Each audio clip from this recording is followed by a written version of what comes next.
Ready? Afternoon, folks. We are in a secret location in Scotland, in a bothy, out the way. We've come for a bit of training with my good friend Matt Smith from SOE Expeditions. Matt, how's it going? Yeah, good mate, good. We had a nice walk in today. The weather's stayed off. We've got some food on the go inside. We just thought we'd take this opportunity to have a little chat, and Matt's going to tell us about what he's got going on with his really interesting company. So, SOE Expeditions, Matt, what's it all about? SOE Expeditions, yeah. So we started just before lockdown, and it stands for Special Operations Executive. And what it does is it brings World War II endurance-based operations to life, and it allows people to go and relive what the men and women of World War II, SOE, not just SOE, but Special Air Service, Special Boat Service, small-scale raiding force, who then went on to become SBS, Long Range Desert Group. So all these kind of specialist units that first started during World War II, and then went to go on and do bigger and better things. And there's a lot of key characters in that have been brought out throughout history from authors and historians and books. So, some really exciting trips out there that are kind of a lot of people don't know about, and they're starting to bring them into into the world where people can learn about them. So a lot of this stuff was secret, wasn't it? Yeah, that was all. Yeah. So Winston Churchill famously quoted when he started SOE, or asked them, Major Gubbins, to set up SOE to set Europe ablaze. So it was all about espionage, sabotage, subterfuge, recruiting resistance fighters and partisan fighters, and basically causing havoc and destroying as much of the infrastructure, German infrastructure, and the equipment, and kit and people as they could.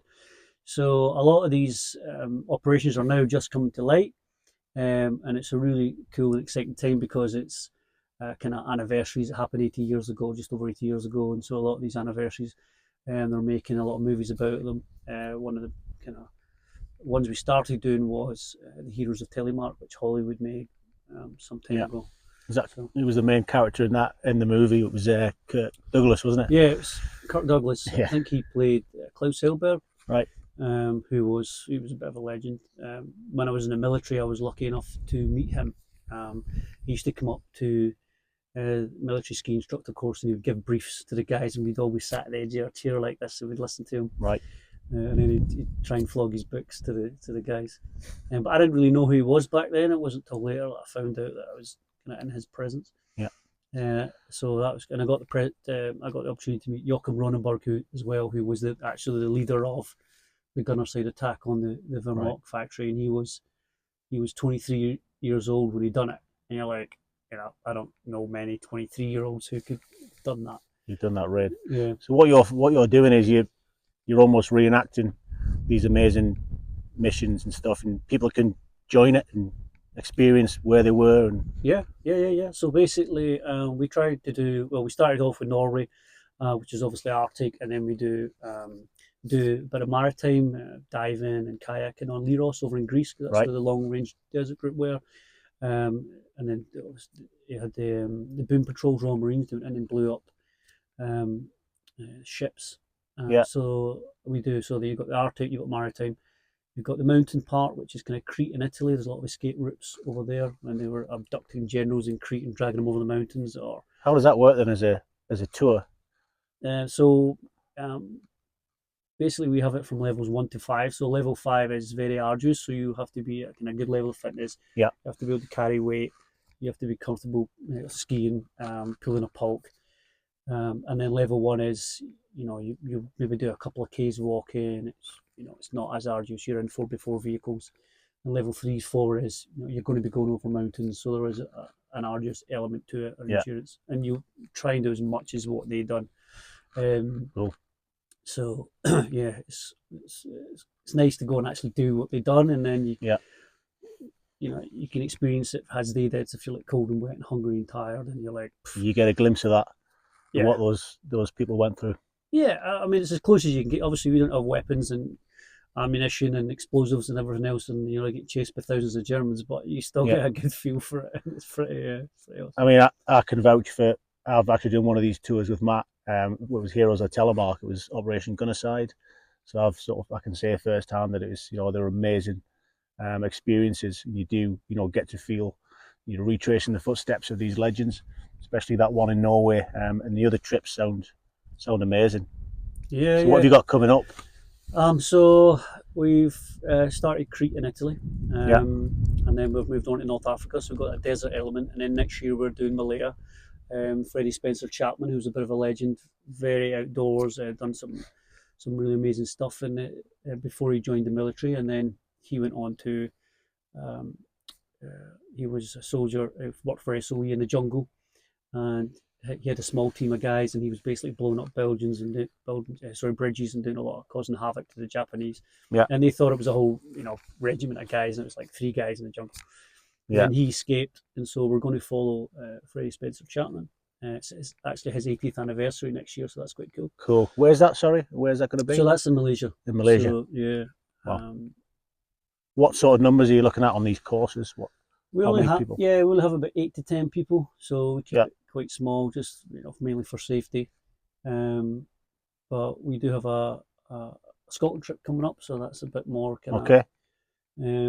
not as hard. In fact, it's probably level 1, kind of level 2 Yeah. element to that. Yeah. So that's quite cool. Quite excited about that. Brilliant. What's that going to involve? It's basically we've come full circle. We should maybe started with this one and then went on to everything we're doing. But commandos, SOE, special forces, they all trained in Scotland. Yeah. Before they left, they went away on these ops. So we were basically picking people up from Glasgow. We're taking them up to Glenmore, Aviemore, RSA, Achnacarry with commandos trained and SOE trained. We're going to visit the lodges. We're going to be staying in SOE lodges. We're going to be doing some of the confidence testing that they've done. Right. We're going to be doing some of the. We won't be firing live weapons, but we'll be looking at weapon skills. Yeah. We have commando historians going to be with us. We're going to have Kate Viggers, who's very well renowned in the kind of historical SOE world. Yeah. She's going to be with us. She's going to be there on the course. She's going to be there as well. Yeah. Awesome. And that's at the end of November. Yeah. This is the first one, so we're hoping to run more of these next year. And there's a lot of interest from people in America and people in Norway who've had family connections, and this is where my grandfather or my father trained, and I don't know much about it because they were very secretive. They didn't really talk about it. So this was the birthplace of probably SOE, wasn't it? Would we say, or? Yeah, well, they started. There's lodges all down in England. They would come to the training school. So the Scotland was the training part. They would get assessed in it. Yeah. In England or in Scotland, and they'd go to different schools, but the kind of more arduous training was in Scotland and Northern Scotland. And even like coming off the train for commandos, running up the Speen Bridge. I've heard of the Commando March. Yeah. And so so for this course, people can either do it's like a 5 mile or a 7 mile, but you walk. It's like a historical walk. Yeah.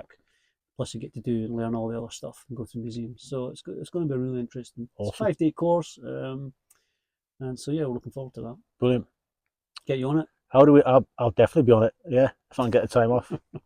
But I might even be helping you on it, maybe. Yeah, that's good. Mate. How do we find all this? Where do we go to find where these awesome expeditions are? Yeah, just jump on SOE Expeditions. We're on Instagram, Twitter, Facebook, and it's just jump on the website soeexpedition.com. You'll find out all the info there. What's the rain? The rain's coming in. Awesome. That's probably a cue for us to get back inside. But check Matt's page out. Check out the website. Check out the Instas and all that. He's doing amazing stuff, and I don't believe there's no one else doing this kind of thing really. What you're doing, so. Check it out, guys. If you want an adventure, check out SOE Expeditions. Awesome. Cheers, mate. Thanks, mate. Cheers, buddy.